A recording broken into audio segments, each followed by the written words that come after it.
Good morning students. Today we are studying mathematics. Mathematics में हम पढ़ेंगे फ्रैक्शंस ये चैप्टर। फ्रैक्शंस ये चैप्टर में मैंने आपको होमवर्क के लिए दिया था वार्म अप एक्सरसाइज, ठीक है, कि फ्रैक्शंस को किस तरीके से अंडरस्टैंड करना है, फ्रैक्शंस को हम किस तरीके से राइट कर सकते हैं और हमें इक्विवेलेंट फ्रैक्शंस मतलब क्या है वो, ठीक है। तो हम अब देखेंगे इक्विवेलेंट फ्रैक्शंस और उसके आगे का पोर्शन। जैसे इक्विवेलेंट फ्रैक्शन के लिए हमें यहाँ पर क्या दी है, एक एक्सरसाइज, एक एक्टिविटी दी है।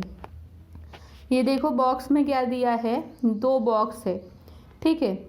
दो बॉक्स में से एक पोर्शन क्या किया है, शेडेड किया है, मतलब कलर किया है। मतलब ये कितना हुआ, दो में से एक पोर्शन शेडेड किया है, दैट इज़ 1 2 ऑफ 1, दो में से एक पोर्शन। यहाँ पर कितने हैं, 4 बॉक्स है और 4 में से 2 बॉक्स क्या किए हैं, कलर किए हैं, तो 2/4। और यहाँ पर कितने बॉक्स है, 8 बॉक्स है और 8 बॉक्स में से कितने बॉक्स कलर किए हैं, 4। तो सभी का मीनिंग क्या होता है कि 2 में से 1 मतलब उसका हाफ, 4 में से 2 मतलब उसका हाफ और 8 में से 4 मतलब उसका हाफ। मतलब ये फ्रैक्शन कितना आता है, सेम ही आता है। अगर इसे हम सिंप्लीफाई करते हैं तो उसका फ्रैक्शन सिंप्लीफिकेशन के बाद 1/2 ही आता है। तो उन फ्रैक्शंस को जो सेम आते हैं उन्हीं को फ्रैक्शंस को हम क्या बोलते हैं, इक्विवेलेंट फ्रैक्शंस बोलते हैं। उन्हीं फ्रैक्शंस को हम क्या बोलते हैं, इक्विवेलेंट फ्रैक्शंस बोलते हैं, ठीक है। तो जैसे इसके बेसिस पर आपको एक्सरसाइज दी है कि एक्सरसाइज में अगर आपको इस तरीके के एग्जाम्पल्स दिए होंगे तो आप उसे अंडरस्टैंड किस तरीके से करेंगे कि वो इक्विवेलेंट फ्रैक्शन है या नहीं है। तो यहाँ पर देखो 1 2 3 4 4 पोर्शन दिए हैं। 4 में से 3 को क्या किया है, शेडेड किया है। कितने किया है, 4, 3 पोर्शन को शेडेड किया है आउट ऑफ 4, ठीक है। और यहाँ पर कितने हैं, 1 2 3 4 5 6 7 8 पोर्शन कितने हैं, 8, ठीक है। 8 पोर्शन है और शेडेड कितने किए हैं, 1 2 3 4 5 6 और 6 पोर्शन को क्या किया है, शेडेड किया है। इसका मीनिंग क्या होता है, अगर हम 2 से इसे डिवाइड करेंगे तो ये 3/4 ही आता है। तो this is equivalent fraction. Next है बी। यहाँ पे 4 में से एक पोर्शन को क्या किया है, शेड किया है। 4 में से एक पोर्शन को शेड किया है, ठीक है। तो दूसरी जगह क्या किया है, 1 2 3 4 5 6 7 8 8 में से 2 पोर्शन को शेडेड किया है। तो ये सेम हुआ है क्या, हाँ। अगर इसे हम सिंप्लीफाई करते हैं तो ये क्या आता है, 1/4। तो ये भी इक्विवेलेंट फ्रैक्शन है। यहाँ पे 4 में से 2 पोर्शन को शेडेड किया है, ठीक है। तो यहाँ पे क्या किया है, 4 में से 1 2 3 4 1 2 3 4 नहीं, ये पूरा 1 है और ये पूरा 1 है, तो 1 और 1, तो 1 2 में से एक पोर्शन अगर हम लेते हैं तो एक पोर्शन को शेडेड किया है, ठीक है। तो यहाँ पे क्या होता है, यहाँ पे क्या होता है, यहाँ पे क्या होता है, ये जो है ये इक्विवेलेंट फ्रैक्शन नहीं है, ऐसा हम बोलेंगे, ठीक है। सेकंड क्वेश्चन है colour to show the equivalent fraction. हमें क्या करना है, यहाँ पे इक्विवेलेंट फ्रैक्शन के लिए दिया है, हमें उसे कलर देना है। 2/4 मतलब 4 में से 2 पोर्शन को शेडेड किया है, जैसे हम ये लेंगे, ठीक है। ये पोर्शन शेडेड किया है, ठीक है। और यहाँ में क्या किया है, 8 में से 4 पोर्शन को शेडेड किया है।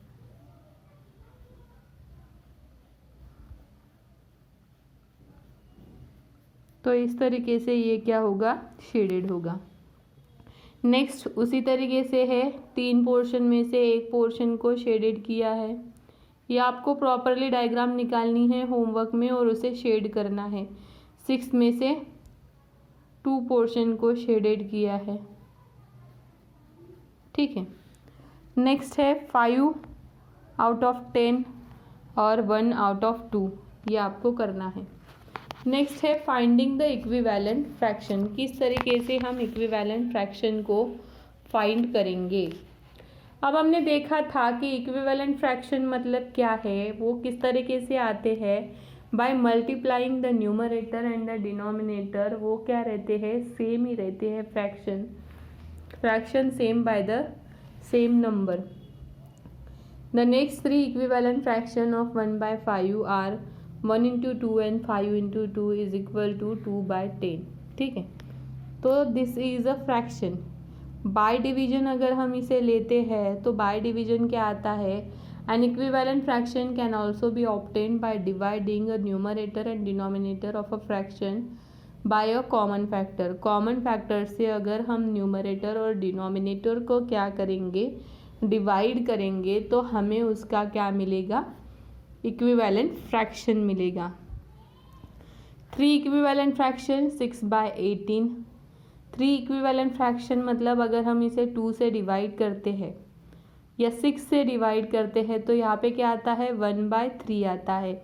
तो वो होता है उसका 3 इक्विवेलेंट फ्रैक्शन, मतलब एक ही जैसे 3 पार्ट उसके होते हैं। Find N equivalent fraction of 2/7 with the numerator 8। अगर न्यूमरेटर 8 है तो हम उसका फ्रैक्शन किस तरीके से निकालेंगे, 2/7, तो मल्टीप्लाई करेंगे, ठीक है। तो यहाँ पे जैसे दिया है 8/28। यहाँ पे आपको अंडरस्टैंडिंग के लिए कुछ एग्जाम्पल्स दिए हैं, उसके बेसिस पर ही आपको क्या है, एक्सरसाइज दी है, वो एक्सरसाइज हम सॉल्व करेंगे। क्वेश्चन नंबर ए है fill in the blanks to make a fractions equivalent. Fill in the blanks को फिल करना है ताकि आपको इक्विवेलेंट फ्रैक्शन मिले। 1/3 है, 1/3 है, तो यहाँ पर हम लिखेंगे 2 लिखेंगे तो ये आ जाएगा 1/3। नेक्स्ट 1/3 है, तो यहाँ पे 5 से अगर हम 15 को डिवाइड करते हैं तो 3 आता है, इसलिए 5 3 ज़ा 15। 1/4 है, 3/12 अगर हम करेंगे तो 1/4 आ जाता है। तो इसके जैसे ही आपको बाकी के एग्जाम्पल्स करने हैं। नेक्स्ट है question number B, fill in the blanks to make a fraction equivalent.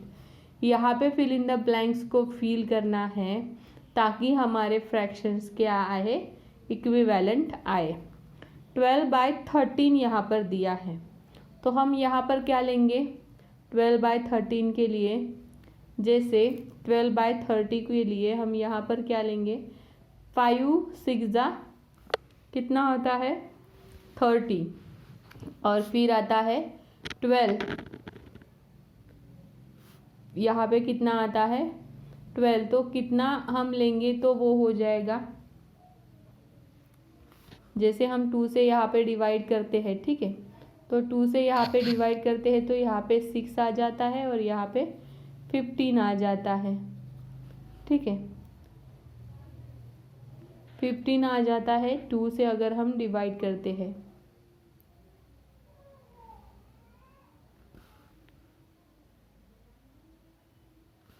तो यहाँ पे क्या आ जाएगा, 2 आ जाएगा, ठीक है। तो इस तरीके से आपको बाकी एग्जाम्पल्स करने हैं। Next fill in the blanks है 2/3 is equal to 2 into 5 divided by 3 into 5 15। 1/3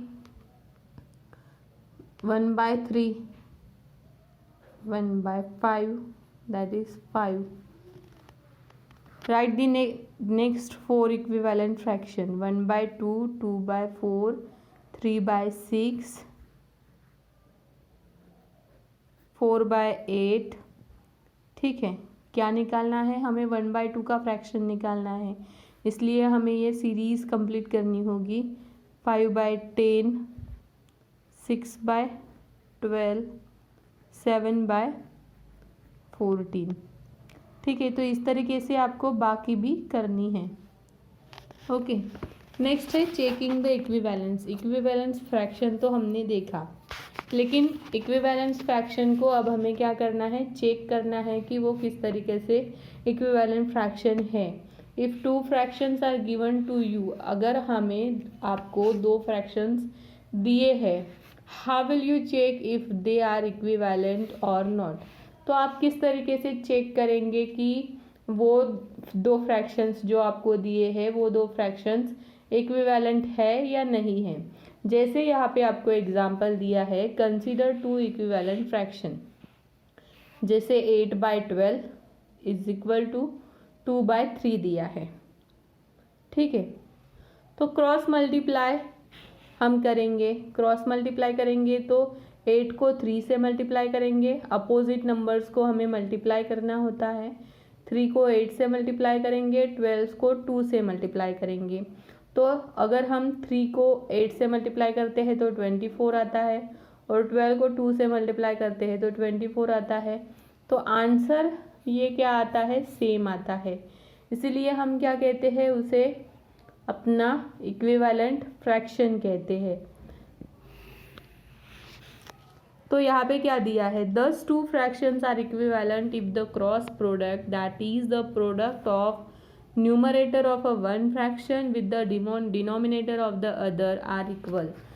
ये numerator of the one fraction, denominator of the other, अगर मल्टीप्लाई करने पर दोनों भी सेम आते हैं तो वो फ्रैक्शन को हम इक्विवेलेंस फ्रैक्शन कहते हैं, ठीक है। ये हमें यहाँ पर दिया है और उसके बेसिस पर हमें एक्सरसाइज दी है। जैसे 21 डिवाइडेड बाय 49, 3 डिवाइडेड बाय 7।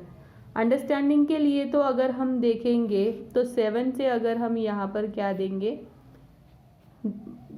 7 से अगर हम डिवाइड करते हैं तो 7 3 ज़ा 21 और 7 7 ज़ा 49 होता है। तो दिस इज इक्विवेलेंट फ्रैक्शन। ये हमें समझ में आता है कि ये इक्विवेलेंट फ्रैक्शन है, क्योंकि इसका अगर हम सिंप्लीफिकेशन करेंगे तो 3/7 ही आता है। लेकिन हमें क्या करना है, इक्विवेलेंस फाइंड आउट करने के लिए क्रॉस मल्टीप्लिकेशन करना है। 49 को 3 से मल्टीप्लाई करना है, 21 को 7 से। तो वो जो मल्टीप्लिकेशन आएगा वो सेम ही आएगा, क्योंकि ये क्या है, इक्विवेलेंट फ्रैक्शन ही है, ठीक है। तो उसी तरीके से आपको ये बाकी के एग्जाम्पल्स भी इक्विवेलेंस है या नहीं है वो आपको बताना है। इफ़ इनमें से कोई भी अगर आपको इक्विवेलेंस नहीं लगा, मल्टीप्लिकेशन के बाद वो सेम नहीं आया, तो उसे आपको बताना है कि the fraction is not equivalence. Next question है, fill in the missing numbers to make a fraction equivalence and check your answer by cross multiplication. यहाँ पे क्या करना है, अभी फिल इन द ब्लैंक्स भरनी है। फिल इन द ब्लैंक्स भरने के बाद वो प्रॉपरली आपका इक्विवेलेंस फ्रैक्शन है या नहीं है, उसके लिए आपको क्रॉस मल्टीप्लिकेशन भी करके बताना है। जैसे 2/5 है, यहाँ पे कितना दिया है, 2/5, ठीक है। तो यहाँ पे 10 दिया है, तो ऊपर में कितना लिखेंगे हम,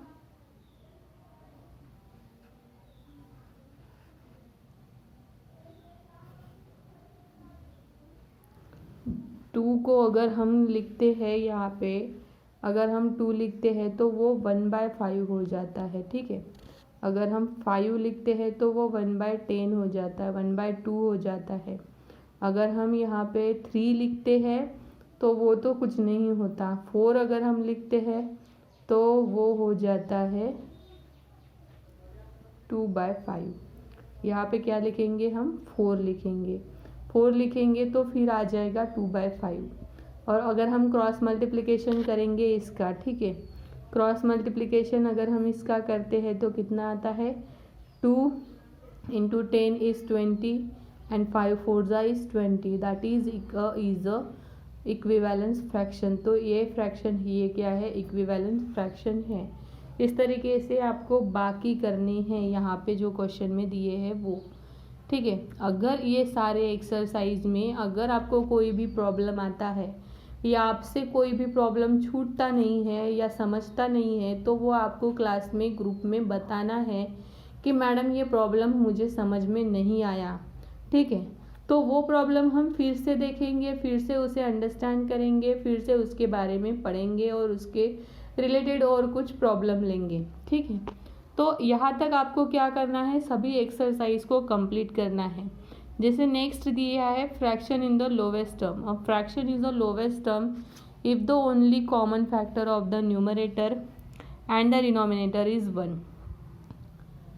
अगर कोई भी फ्रैक्शन का क्या है, न्यूमरेटर और डिनोमिनेटर 1 है, न्यूमरेटर और डिनोमिनेटर अगर 1 है तो उसका fraction to the lowest term हम बोलते हैं। तो उसे हम क्या बोलते हैं, fraction to the lowest term. जैसे टेबल दिया है यहाँ पे, फ्रैक्शन दिए हैं 5/10, 3/7, 3/12। फ्रैक्शन ऑफ द न्यूमरेटर 1/5 आता है, 1/3 आता है, 1/3 आता है। ठीक है, फ्रैक्शन ऑफ द डिनोमिनेटर,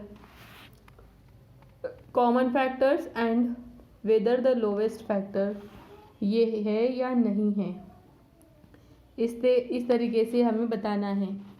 तो 5/10 और 3/12 जैसे यहाँ पे दिए हैं, 1 1 1 आया है, 3 और 5 आया है। तो यहाँ पे क्या है, whether the fraction is in the lowest term, यहाँ पे नो है, यहाँ पे यस है, यहाँ पे नो है। तो ऐसा क्यों बताया है, lowest term, versus 3/7 is the lowest term. Lowest term मतलब सिर्फ उसका कॉमन फैक्टर एक ही आता है, इसके अलग अलग कॉमन फैक्टर्स नहीं आते हैं, इसीलिए उसका लोवेस्ट फैक्टर एक है, इसीलिए उसे हम क्या बोलते हैं, लोवेस्ट टर्म फैक्टर बोलते हैं। To simplify the fraction means converting a fraction in its lowest term. अगर हमें क्या करना है, सिंप्लीफाई करके लोवेस्ट टर्म में लाना है तो किस तरीके से करेंगे, जैसे 6/12 दिया है तो ये होता है 1/2। ठीक है, 1/2 होता है तो divide the numerator and the denominator by their common factor, still only 1 is left common factor. तब तक हमें उसे डिवाइड करना है जब तक उसका जो कॉमन फैक्टर है वो सिर्फ एक नहीं आ जाता, 1 नहीं आ जाता, तब तक हमें उसे क्या करना है, डिवाइड करना है। 6 को डिवाइड किया है 2 से, 12 को डिवाइड किया है 2 से, तो 3/6 आया। फिर 3 को 3 से डिवाइड किया, 6 को 3 से डिवाइड किया तो 1/2 आया है, और यहाँ पे जो कॉमन है वो 1 है। ठीक है, तो उसके बेसिस पर आपको एक्सरसाइज दी है 8.4, सिंप्लीफिकेशन किया है यहाँ पे, तो यहाँ पे हो जाता है 1/2। ये जनरली हमें समझ में आता है, लेकिन हमें क्या करना है, पहले इसे डिवाइड करते जाना है। 15 को हम डिवाइड करेंगे 3 से। ठीक है, तो कितना आ जाएगा, 5 आ जाएगा, और 3 से इसको भी डिवाइड करेंगे तो 10 आ जाएगा। फिर हम इसे और 5 से डिवाइड करेंगे तो 1 आ जाएगा, और यहाँ पे 2 आ जाएगा। ठीक है, तो इस तरीके से आपको बाकी करने हैं। तो स्टूडेंट्स, यहाँ तक हमने जो भी एक्सरसाइज देखे, जो भी पोर्शन देखा, जो भी सिंप्लीफिकेशन देखे फ्रैक्शंस के, वो आपको क्या करने हैं, सॉल्व करने हैं। इसमें अगर कोई भी प्रॉब्लम आता है तो वो हम नेक्स्ट क्लास में देखेंगे, और यहाँ तक आज की क्लास में हम देखते हैं, आगे का पोर्शन हम नेक्स्ट क्लास में देखेंगे।